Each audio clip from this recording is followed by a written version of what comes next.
I'm sure you've heard the news, but not like this. Get ready to dive into what's happening in the world of MMA. We're your go-to spot for fight night predictions, fighter interviews, and all the behind-the-scenes action you crave. And now, the moment you've all been waiting for. Give it up for your host, the one and only Panda. What's up, bro? How's it going, my man?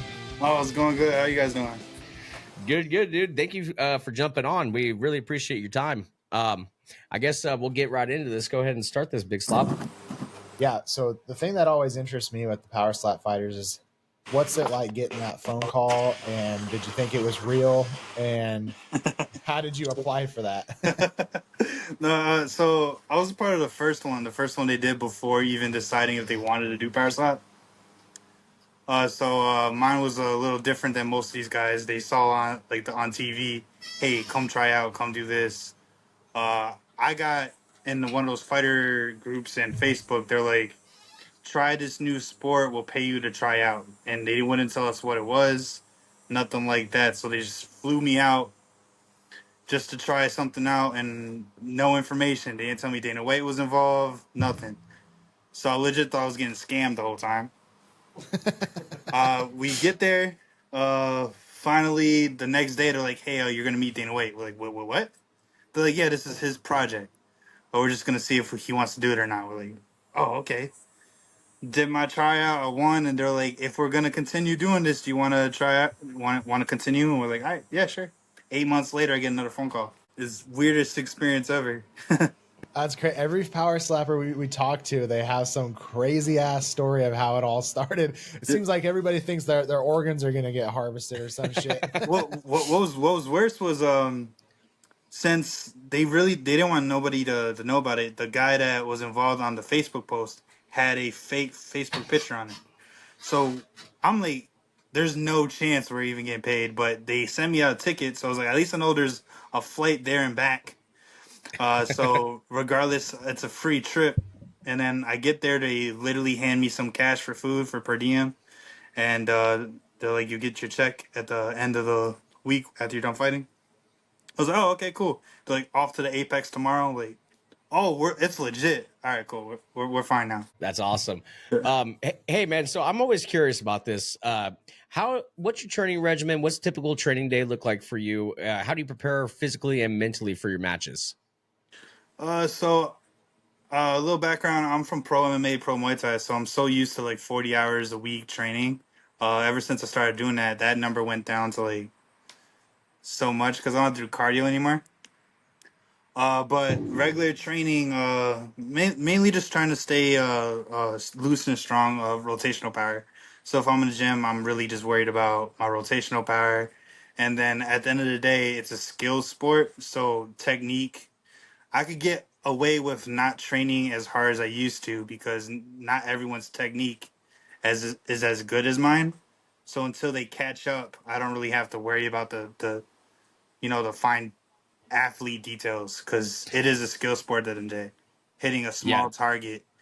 And so usually the more skilled person is going to win, and that's usually me. So But that's the thing right there, because you said like rotational movements and stuff, but you have to keep those feet planted and come up with a way where you can generate enough force without clubbing or pivoting the foot or any of that kind of stuff. So like, being that you have that background, was that difficult for you to be like, no, I've got to keep these feet planted?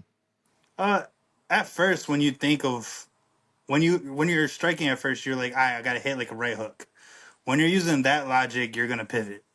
So I stopped thinking like I need a swing like I do in boxing or MMA. I'm like, all right, cool. This is a whole different sport. I have to learn it the way that I would do a different sport, like baseball. The leg drive is different in baseball. You take a step, your knee drops, your arms follow through. So I do the same kind of concept, except the step, I just put my knee down first, then my body follows through. So then you start to understand little mechanics a little different from the right hook. And so I have no fouls in this league, and I think that the IQ shows. Yeah. So we were talking about this before. I think I saw somewhere. Did you move up to super heavyweight? Yeah, they moved me up to super. Okay, so you're getting ready to fight the crazy Hawaiian. Then you're like right there. Yeah, once they let me. My thing is, they have an image for what they want for title fights. It's the reason why they moved me from heavyweight to super. Um, Once they feel like I'm ready for a title fight, then I will fight Crazy Wine. But until then, I say yes to whoever they put in front of me. Oh yeah, I love that mentality, man. Yeah. Yeah. So you get the phone call. You're in Power Slap now. Are you able to go back and forth from doing Power Slap and then doing like Muay Thai events and stuff like that, or do they restrict you once you're Power Slap? They're like, no, this is all you get. They restricted us, but I think that was in the beginning. So it's a conversation I have to have with them now, especially because you're talking about they're not putting a lot of events right now. They're still bringing more people. So now you have a roster of 200 people, but only 6 events a year. Uh, that means I'm not fighting nearly as much as I want to be fighting, especially since it's my job. Right. So, and if that's the case, they're still gonna do 6 events. Then I need to start doing Muay Thai events, you know. And so they should understand that or not, or they'll put more events like UFC, like every week or every 2 weeks, and then I know I'm always gonna get paid, you know. Yeah, they should do it like that, man. Because I tune into every single Power Slap. I've been watching it since season one. I don't know, man. The beautiful thing about Power Slap is you're almost guaranteed to see a knockout. You know, MMA, you might see some dry humping going on for 45 minutes. So getting able to almost get a guaranteed knockout is awesome as a fan. Well, you only see the guaranteed knockouts from new fighters since they don't really know how to put the defense. Almost every new fight is a knockout. You watch the season shows, every fight's a knockout. There might Yeah, be one fight that's not, but that's a DQ because they don't know what they're doing. But you go to the events, and like I remember a couple people told me that, hey, I only saw the show or the highlights. Powerslap 8 was my first event. We were surprised that no one got knocked out. There was only, what, 3 knockouts on that whole card? So, yeah, Go yeah. into that a little bit because you're talking about defense, but I'm just watching a guy holding Yeah. a little thing behind his, and just sitting there like, oh, fuck, here we go. I'm about to get slapped right now. Like, this is what I signed up for. So, what are you talking about when you're talking about defense? Oh, I'll put it this way too. You're talking about like face value on sports. So face value, you see 2 people slapping each other, so that's what you think the sport is. But also face value in MMA, we see street fights all the time that look like MMA fight. So like, what are you comparing? Then you're like, oh no, they have technique. Like, okay, same concept. So like, yeah, there's 2 people slapping, but a regular person off the street is not gonna beat me in a slap fight. Never. It's never gonna happen. No lucky chance, nothing. They don't know what they don't know. Defense side, look at posture. So posture alone, you see in the new fights, everyone's standing tall, they're their chin up because that's what they think is supposed to happen, and knockout immediately happens. Watch my fights or any of the vets, you see a solid base, knees down.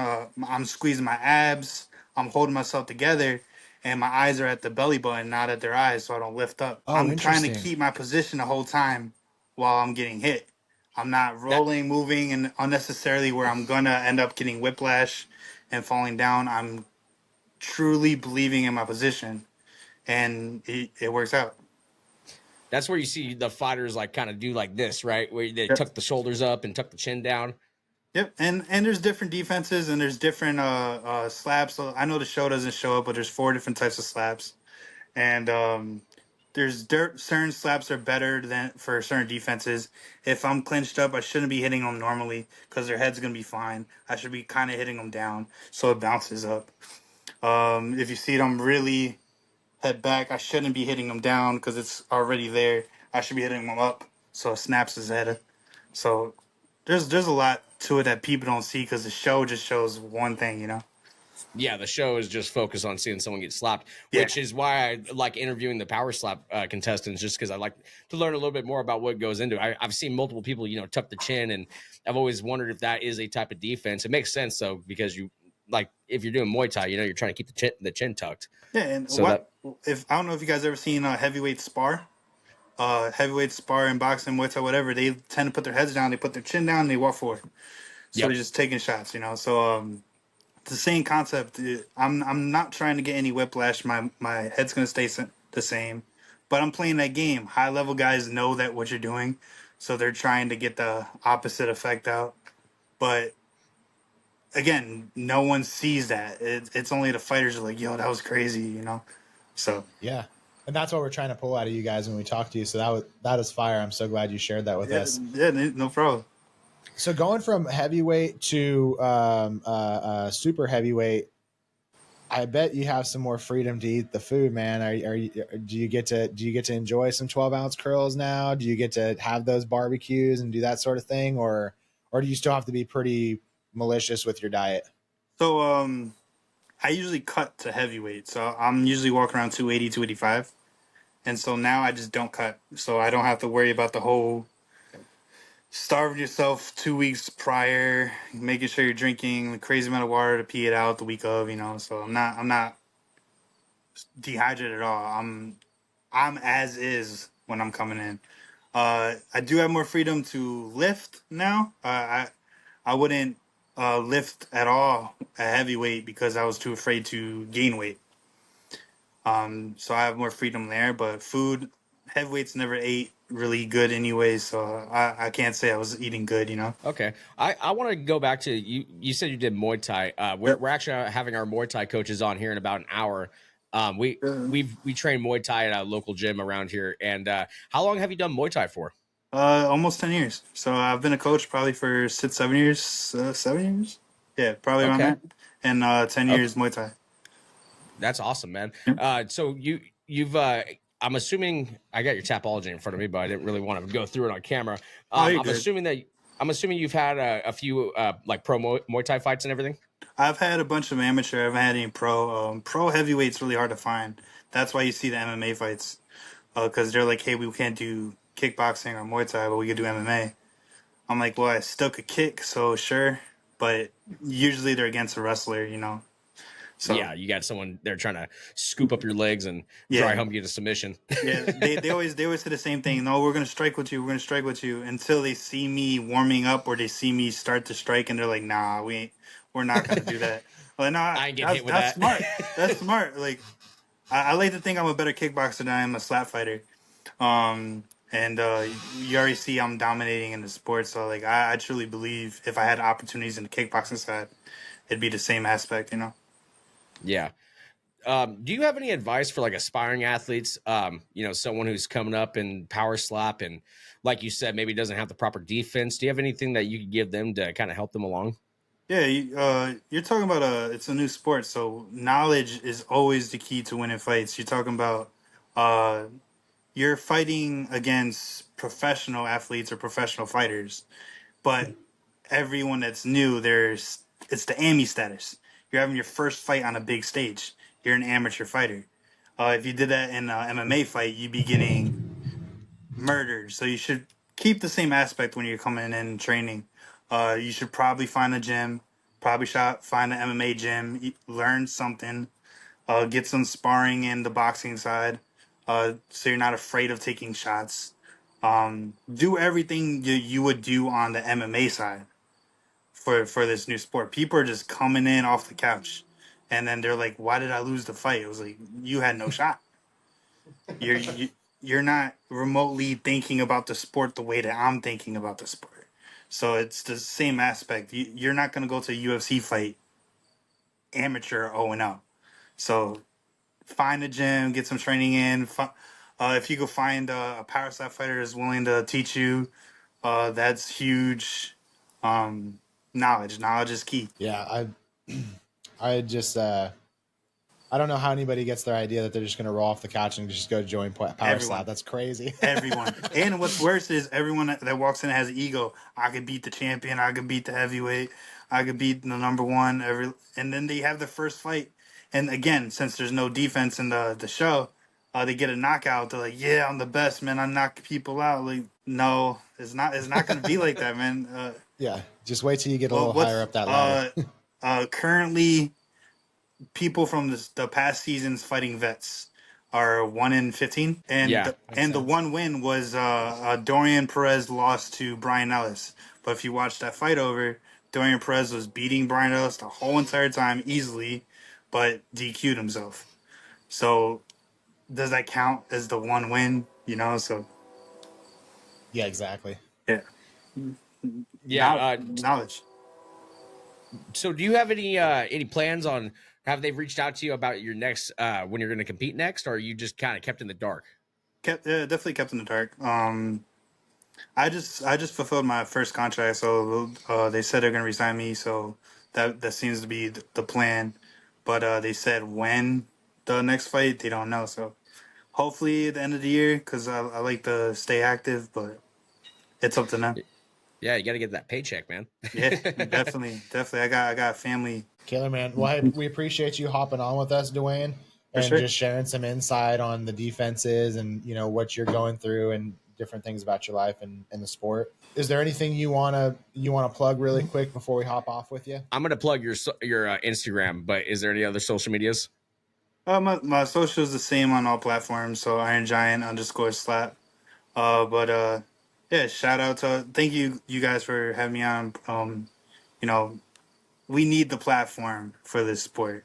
There's so much. Yeah. There's so much for MMA and kickboxing. There's nothing really for slap. So it's when you guys reach out, it obviously means a lot for my career in the sport. And then shout out to my sponsors, Kudo Popcorn and Kilo Gear. They help with me with my Hey, trainings. There you go. Yep. Got to shout out the sponsors. I love it. Yeah. Yeah, man. We're trying to get in there and be the main power slap guys. So we're scooping up whatever contestants we can find to interview. And once I saw that we were following each other, I'm like, oh man, I've been watching him for years. I might as well see if he wants to do one. Let's go, man. I appreciate that. Hell yeah. Well, once again, man, thanks for your time. If you could just stay on a little bit after, you're almost done uploading, but just so we can finish the upload. No problem. Awesome. I appreciate your time, man. Thank you.